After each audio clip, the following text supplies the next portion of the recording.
ఈ మధ్య రోడ్డు మీద వెళ్తూ ఉంటే అమీర్పేటలో ఒక స్కూటర్ అతన్ని ఆటో అతను కొంచెంగా ర్యాష్ అంటే ఆ ట్రాఫిక్లో కొంచెం గుద్దుకున్నారు.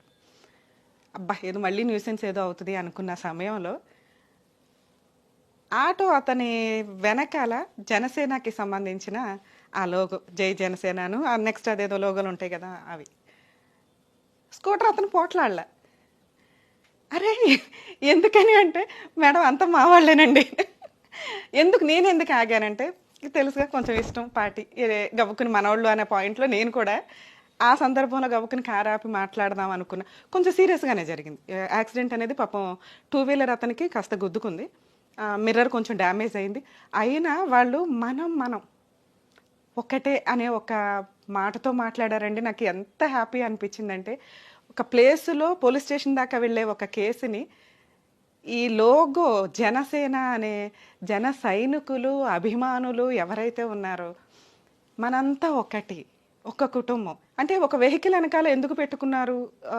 పిఠాపురం ఎమ్మెల్యే గారి తాలూకానో ఇంకొకటి అట్లా పెట్టినప్పటికీ అది వాళ్ళ ఇష్టమో అభిమానమో అనుకున్నా కానీ దీనివల్ల ఒక యూనిటీ, ఒక పవన్ కళ్యాణ్ అనే ఒక వ్యక్తి అందరం ఒక్కటే, నేనున్నాను మీ వెనకాల, మనందరం కలిపి ఒకటి, మీరందరూ నాకు, నేను మీ అందరికీ అని ఒక స్లోగన్ లాగా ఇచ్చారా అని అనిపించింది. చాలా గొడవలు మీ వెహికల్స్ వెనకాల ఇది ఉండడం వల్ల తగ్గుతున్నాయని నాకు చాలా చోట్ల నేను అబ్జర్వ్ చేస్తూ వెళ్ళాను.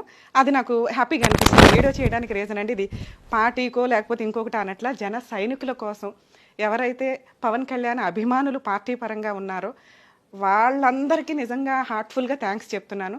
అలాగే నేను కొన్ని ప్రీవియస్ వీడియోస్లో కూడా చెప్పాను, కొంచెం నాయకులు పొలిటికల్ నాయకులు ఎవరైతే ఉన్నారో వాళ్ళ కార్యకర్తలకి కార్యాచరణ చెప్పండి, వాళ్ళు ఎలా బిహేవ్ చేయాలో చెప్పండి అని.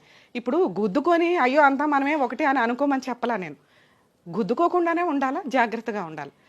మనోళ్ళు అని తెలిసినప్పుడు కొంచెం సపోర్టింగ్గా వెళ్ళటం కానీ, సపోర్టింగ్గా తప్పుని తప్పు అని మాట్లాడడం కానీ, మనం చేసే పని వల్ల పార్టీకి కానీ పార్టీ నాయకుడికి కానీ చెడ్డ పేరు రాకుండా ఉండేలాగా చూసుకోవడం. ఎందుకంటే క్యారెక్టర్ ఇంపార్టెంట్, ప్రవర్తన ఇంపార్టెంట్ ఎప్పుడు కూడా. సో ఇవి కొంచెం జాగ్రత్తగా చూసుకోవడం బెటర్. అలాగే పొలిటికల్ నాయకులకి నేను అంతకుముందు వీడియోలో కూడా చెప్పాను, మీ కార్యకర్తలు చేసే పని మీకు సంబంధం లేకపోయినప్పటికీ కూడా కొంచెం కార్యకర్తలు ఎలా బిహేవ్ చేయాలి ఏంటనేది చెప్తే బాగుంటుంది అనేది నేను అన్న. అది కూడా మన ఈ మధ్య వీడియోస్ చూస్తే పవన్ కళ్యాణ్ గారు కార్యకర్తలందరినీ పిలిచి వాళ్ళు చేసిన పనికి అప్రిషియేట్ చేయడం అనే విధానం ఉంది చూసారా, చాలా హార్ట్ఫుల్గా యాక్సెప్ట్ చేయదగ్గ విషయం అండి. ఈ జన సైనికులు, జన నాయకులు, వీర మహిళలు నిజంగా హ్యాట్స్ ఆఫ్.